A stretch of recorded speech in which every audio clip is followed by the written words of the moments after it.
రాష్ట్రంలో ఎన్నికల అనంతరం దాడులకు టీడీపీనే కారణమన్నారు హోంమంత్రి తానేటి వనిత. పోలీస్ శాఖలో కొంతమంది అధికారులు టీడీపీ నేతలకు వత్తాసు పలకడం వల్లే దాడులు జరుగుతున్నాయని ఆరోపించారు. ఏకపక్షంగా వ్యవహరిస్తున్న పోలీసు అధికారులపై విచారణ చేయాలని డీజీపీని కోరామన్నారామె. ఓడిపోతామన్న భయంతోనే దాడులకు పాల్పడుతున్నారన్నారు. ఇక పూర్తి వివరాలు మా ప్రతినిధి శివసాగర్ అందిస్తారు. ఏపీలో ఎన్నడూ లేనంతగా ఎన్నికల అనంతరం అధికార పార్టీ ప్రతిపక్ష పార్టీలు ఒకరి మీద ఒకరు దాడులు ప్రతిదాడులు దిగాయి. దీని మీద ఎలక్షన్ కమిషన్ సైతం సీరియస్ అయింది. ఇదే విషయం మీద మనతో మాట్లాడడానికి రాష్ట్ర హోంమంత్రి తానేటి వనిత ఉన్నారు. మేడం, ఏంటి పల్నాడు జిల్లాలో కానీ మిగిలిన చోట్ల కానీ ఈ ఘర్షణ వాతావరణాలు ఎందుకు వచ్చినాయి అనుకుంటున్నారు? పోలీసుల వైఖరి ఏ విధంగా ఉందనుకుంటున్నారు? ఎన్నికల సమయం ముగిసిన తర్వాత ఈ దాడులు అనేవి గతంలో ఎప్పుడూ లేవండి. ఈ మధ్యనే కొత్త కల్చర్ తీసుకొచ్చింది ఈ కూటమి. కారణం ఏంటంటే వీళ్ళు ఓటమికి దగ్గరగా ఉన్నారు, విజయానికి దూరం అయిపోతున్నారు అనే ఫ్రస్ట్రేషన్ వీళ్ళలో ఒక భయం, ఒక ఆందోళన. దీంతో అక్కడ ఉన్న మా కార్యకర్తల మీద, మా నాయకుల మీద దాడి చేయడం. ఇక్కడ నా నియోజకవర్గంలో కూడా అండి కొంతమంది మా నాయకులు ఇళ్ల మీదకి టీడీపీ వాళ్ళు 50 మంది 100 మంది కలిసి వెళ్ళిపోయి దాడి చేసేసే పరిస్థితి ఇక్కడ మేము చూసాం. అంటే ఈ రోజున ఎంత భయంకరమైన దుస్థితికి వాళ్ళు దిగజారిపోయారన్నది వాళ్ళ ప్రవర్తన చూస్తే మనకు అర్థమవుతుంది. అంటే వీళ్ళు గెలిస్తే ఏదో పౌరుషంగా మేము నిలబడ్డాం అంటే ఈ రోజున వీళ్ళ బిహేవియర్తో డిపార్ట్మెంట్ని కానివ్వండి, ప్రజలను కానివ్వండి ఒక సందేహంలో పాడేసేలా పరిస్థితిలో వీళ్ళు బిహేవ్ చేస్తున్నారు. ఎందుకనంటే ఈ మధ్యన ఏదో డిపార్ట్మెంట్కి వాళ్ళు కొంతమంది ఎట్లాగా అంటే కొంచెం బ్యాలెన్స్ తప్పి బిహేవ్ చేస్తున్నారు. కారణం ఏంటంటే వీళ్ళు ఇచ్చిన ఒక ఫేక్ సర్వే ఏదో ఒకటి ఐబీ నుండి మాకు వచ్చింది. అంటే ఏంటి, ప్రధానమంత్రి మోడీ గారికి ఇంటెలిజెన్స్ వాళ్ళు ఇచ్చే రిపోర్ట్ అంట బయటకు వచ్చిందంట. అది ఎట్లా వస్తుందండి అసలు బయటికి? అది తప్పు కదా.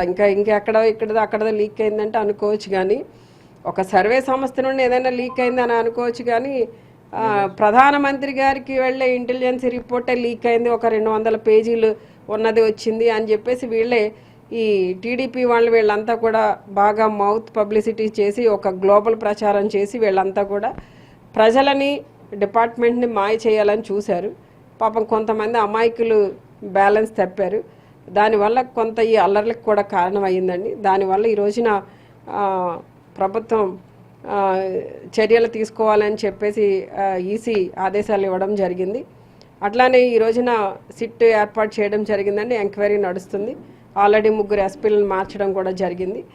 అంటే వీళ్ళు వచ్చిన తర్వాత డిపార్ట్మెంటల్ ఎంక్వైరీ కూడా వేస్తారని కింద స్థాయి అధికారులు ఎవరైతే బ్యాలెన్స్ లేకుండా కంట్రోల్ తప్పు ఉన్నారో వాళ్ళందరి మీద చర్యలు తీసుకోవడం, వాళ్ళని పక్కన పెట్టి మళ్ళీ రాష్ట్రం అంతా కూడా శాంతియుతంగా సజావుగా నడిచే విధంగా చర్యలు తీసుకోవడం జరుగుతుంది. పోలీసుల సహకారంతోనే వైసీపీ నేతలు రెచ్చిపోయారని టీడీపీ నేతలు విమర్శలు చేస్తున్నారు. వాటిని విధంగా చూడాలి? ఈ టీడీపీ వాళ్ళ దగ్గర ఉన్నది ఏంటంటే అండి, వాళ్ళు చేసే తప్పిదాలన్నీ వాళ్ళు చేసేస్తారు. చేసిన తర్వాత వాళ్ళు ఏంటంటే మళ్ళీ ఆ తప్పిదాన్ని వైసీపీ వాళ్ళ మీద వేసి వాళ్ళే ఇట్లా చేశారు అంటారు. ఇది నేను కూడా ఇక్కడ నా నియోజకవర్గంలో ఫేస్ చేశానండి. మీ అందరు కూడా చూసున్నారు. మొన్న ఎవరి మీద దాడి చేశారు? స్వయంగా నా మీదనే. నేను మా నాయకుడి ఇంట్లో నేను ఉంటే నా దగ్గరికే ఇక్కడ పోటీ చేస్తున్న టీడీపీ క్యాండిడేట్, అక్కడ సీనియర్ లీడర్గా ఉన్న ఒక ఆయన, ఇద్దరు కలిసి వచ్చి దాడి చేయడం జరిగింది. దాన్ని బట్టి మొత్తం రాష్ట్రంలో ఎలాంటి పరిస్థితి ఉన్నదన్నది అర్థమవుతుందండి. అంటే మీరు చూశారు, పోలింగ్ శాతం కూడా పెరిగింది, మహిళలు కూడా ఎక్కువ ఉపయోగించుకున్నారు. అంటే ఈ పోలింగ్ పర్సంటేజ్ చూస్తే ఏంటి, వైసీపీకి ఎన్ని స్థానాలు వస్తాయని ఎక్స్పెక్ట్ చేస్తున్నారు? డెఫినెట్గా మళ్ళీ జగన్ అన్న ఈ రాష్ట్రానికి ముఖ్యమంత్రి అవుతారండి. ఎంత తక్కువ అనుకున్నా 115 నుండి 130 వరకు కూడా సీట్లు వచ్చే అవకాశం ఉంది. ఖచ్చితంగా మళ్ళీ మా గవర్నమెంటే వస్తుందండి. గోపాలపురంలో హోంమంత్రి తానేటి వనిత ఎంత మెజారిటీ ఎక్స్పెక్ట్ చేస్తున్నారు? మెజారిటీ అయితే ఏం ఎక్స్పెక్ట్ చేయట్లేదు కానండి, ప్రజలు ఎంత ఇస్తే అంత. టీడీపీ నేతలు సోషల్ మీడియాలో బాగా ట్రోల్ చేస్తున్నారు. అసలు వైసీపీకి ఉమ్మడి పశ్చిమ గోదావరి జిల్లాలో ఒక్క సీటు కూడా రాదు, మొత్తం అంతా కూడా క్లీన్ స్వీప్ చేస్తున్నామని. వాటిని ఏ విధంగా చూస్తారు? అంటే జనరల్గా అండి ఇప్పుడు వాళ్ళు ఏంటంటే ఒక మైండ్ గేమ్ ఆడుతున్నారు.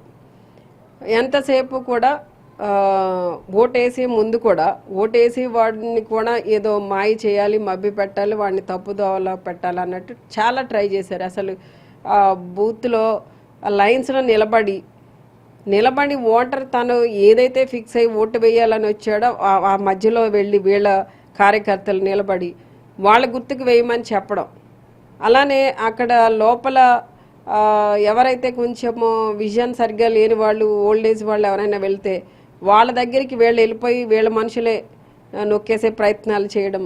అలానే అసలు ఇక్కడ ఈ ఊర్లో లేని వాళ్ళు, విదేశాల్లో ఉన్నవాళ్ళు, వాళ్ళ ఓటుని కూడా ఇక్కడ ఉన్న వాళ్ళే దొంగ ఓట్లు వేయడం, ఇవన్నీ కూడా చాలా చేశారండి వీళ్ళు. ఇన్ని చేసి మళ్ళీ ఏమీ తెలియనట్టుగా ఈ రోజున అంతా కూడా మాకే అనుకూలంగా ఉంది, అంతా మొత్తం గాలంతా మా వైపే ఉంది, సర్వేలన్నీ మా వైపే ఉన్నాయని కొన్ని ఫేక్ సర్వేలు చూపించి వాటిని అడ్డం పెట్టుకుని ఏదో ప్రజలని మభ్యపెట్టి మాయ చేయాలని చూశారు.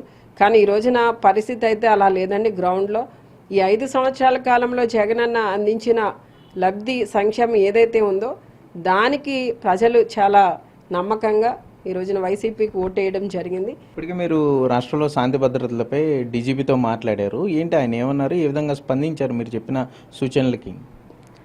అంటేనండి ఈ రోజున ఇందాక మనం అనుకున్నాం డిపార్ట్మెంట్లో కొందరు బ్యాలెన్స్డ్గా లేరు అనేది, కొంతమందికి ఫేవరిజం చూపిస్తున్నారు అనేది. ఇప్పుడు వాళ్ళు ఒకవేళ నిజంగా ఫేవరిజం చూపించాలి డిపార్ట్మెంట్ అంటే ఎప్పుడు చూపించాలండి? రిజల్ట్ వచ్చిన తర్వాత నిజంగా ఒకవేళ వాళ్ళకి పొరపాటున వాళ్ళ గవర్నమెంట్ వస్తే వాళ్ళకి ఫేవరిజం చేయడంలో తప్పు లేదు. కానీ ఇంకా ఇక్కడ ఏం నడుస్తుంది?